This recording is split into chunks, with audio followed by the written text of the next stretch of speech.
Mangwanani akanaka vana veZimbabwe. Ndinofara kusangana nemi zvekare. Nhasi musi wa3 May uri mugovera 2025. Zita rangu ndinonzi Comrade Tocha. Ndoda kutanga nekutenda makomanda estruggle yedu. Ndoda kutanga nekutenda macommanders erevolution yedu. Vanga vari kumhanya uye vachiri kumhanya nenyaya dzatakatarisa nadzo dzinosanganisira kusungwa, kumbunyikidzwa, kudzvanyirirwa kuri kuitwa madissenting voices kuZimbabwe. Ndinoya kwamuri nguva yemangwanana ano, vakomana nevasikana, vana baba, vana mai, vana sekuru, vana mbuya, with a heavy heart. Asi ndisati ndapinda munhau yandoda kutaura nguva yemangwanana ano, ndoda kutenda. I want to appreciate and acknowledge what the South African government and authorities have done to allow democracy to prevail by granting Zimbabweans who are in South Africa to express their unhappiness, to express their dissatisfaction, to express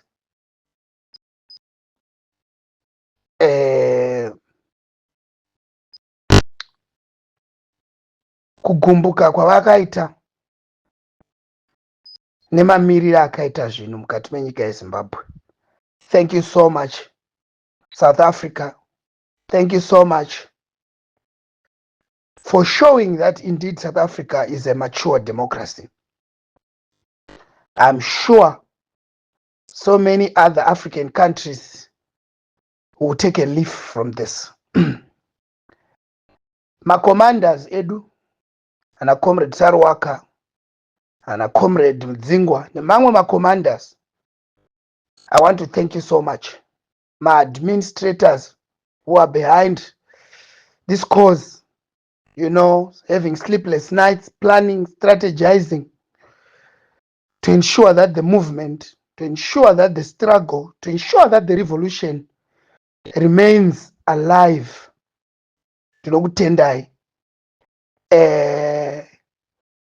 Vana vaMugabe, vana baba vaNgomo, ana General Tongogara, na General Mujuru, vana mai Mujuru, navamwe vandisina kudoma nemazita pano, vakazonzi ma-nationalists, ma-revolutionaries, nokuti vakamira kuti nyika yeZimbabwe isununguke, kuti vana veZimbabwe vave nekuzvitonga kuzere, kuti vana veZimbabwe vabve muutapwa hwaIan Smith. Dana vakanga varume havasina kumira nevakadzi ava, vakahya Smith nezvombo zvose zvaanga ainazvo, nestate craft yaanga ainayo, and all the ammunition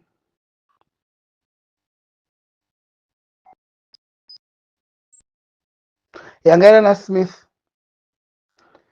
Pamwe tiri kutaura nhasi, Zimbabwe ichingova muutapwa. But anyway, ndoda kutenda kunyanya-nyanya mashoko avaNgomo avakataura umudala wetu. And those words should, even up to today, resonate with us, the young people. aba vangoma vakati Zimbabwe will not die. I quote, its young people who save it. Zimbabwe haizofi, vechidiki vachasimuka kuti irambe ichirarama. Nhai vana veZimbabwe, ndoda kukubvunzai zuva ranhasi. Muri kuramba mose makapinda murukodoya. Muri kuramba mose muchiti you are not going to stand up against Mnangagwa nezvigananda. You are not going to stand up against tyranny because munotya kufa kana kuti munotya kusungwa. Kana dai macomrades akasunungura Zimbabwe akatya kusungwa kana kuti akatya kufa, nhasi tingadai tiri kupi? Emerson Mnangagwa nezvigananda neregime, they know very well that you cannot stop an idea whose time has come. All they are trying to do is just trying to scare you. But listen, comrades, listen, ladies and gentlemen, whether you fear Emerson Mnangagwa or not, nesituation yatakatarisana nayo munyika yeZimbabwe yatiri kutaura nezvayo zuva nezuva, iri kutaurwa nezvayo zuva nezuva, yatiri kuona tose and the world at large. Uchangorwara kupinda muchipatara musina mushonga ugongonofa still. Zvikoro zvakuvhurwa izvozvi hauna kana cent kuti vana vako vaende kuchikoro. Makawanda muri muSouth Africa because you think it's better to be here in South Africa and not to be back home. But chokwadi chaunoziva iwe ndechekuti hapana chiri kumboitika muSouth Africa macho. It's all hand to mouth.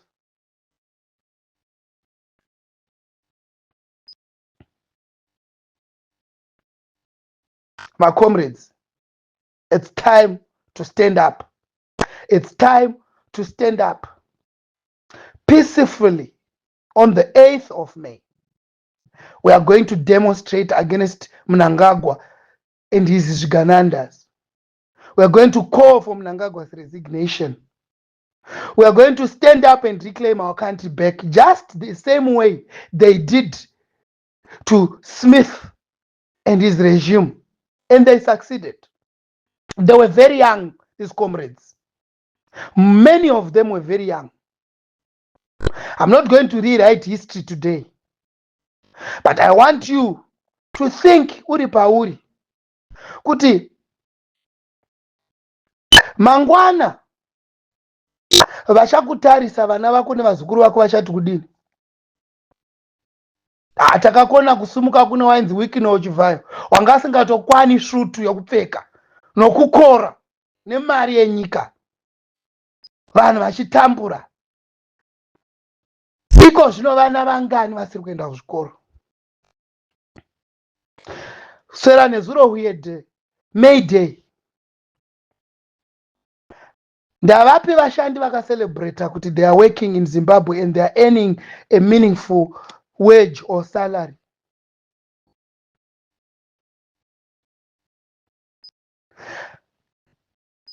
Zvambotaurwa nemamwe macomrades nemacommanders.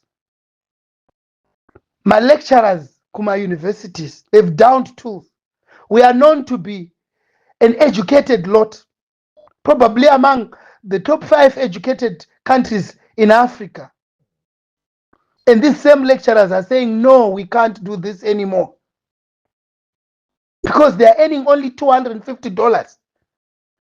And someone in his right senses thinks, mungavagona here vana Mnangagwa? Vanokonekwa kuti ndivana Mwari.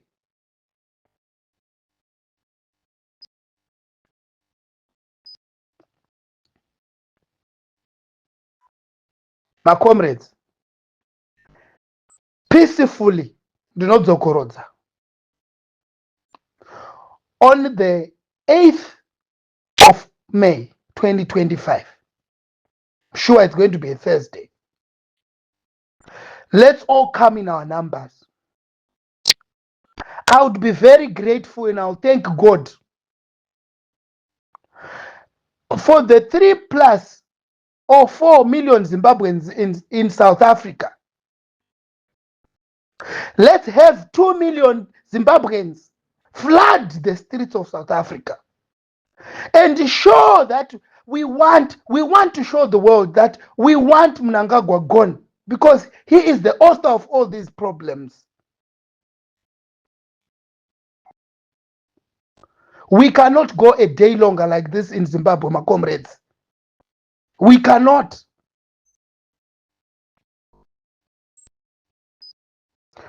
Mangwana izuva rekunonyengetera Mwari. God is the ultimate. Ngatindei tinokumbira Mwari kuti arangarire nyika yeZimbabwe, arangarire vana veZimbabwe who are dotted all over the world, who have become a laughing stock, who have been reduced to nothing but paupers.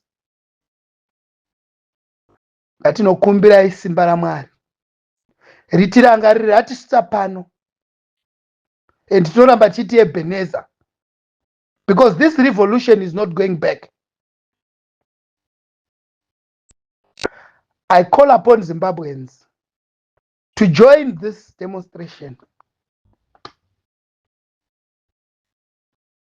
and participate in this demonstration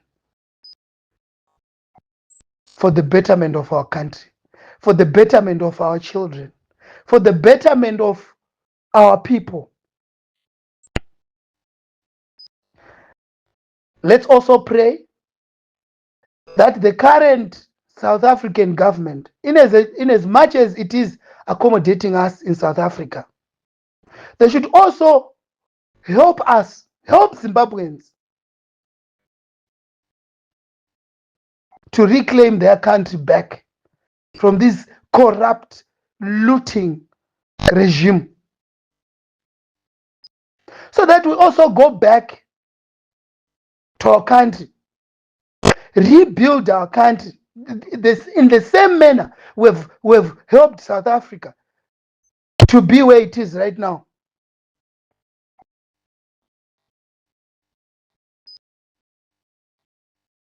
The human resource that we have put in South Africa,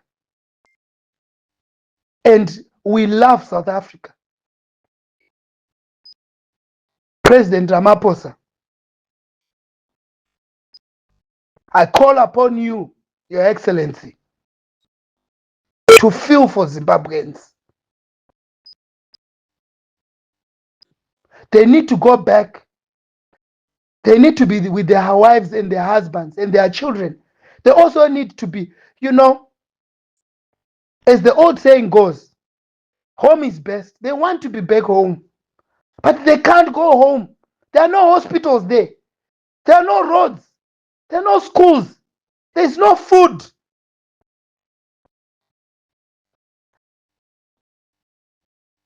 I also want to call upon SADC, the African Union.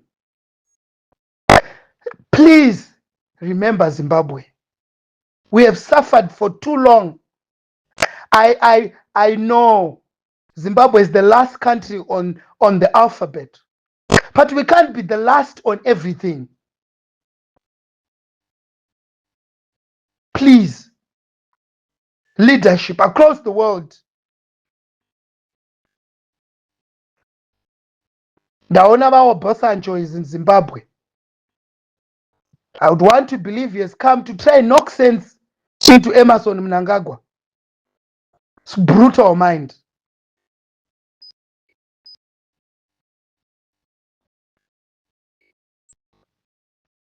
Zimbabweans, this is a call to action. Let's come together. Let's be united.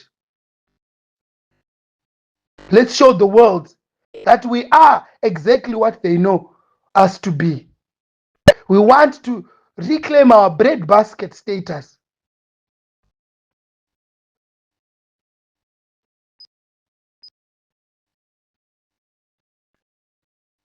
I thank you.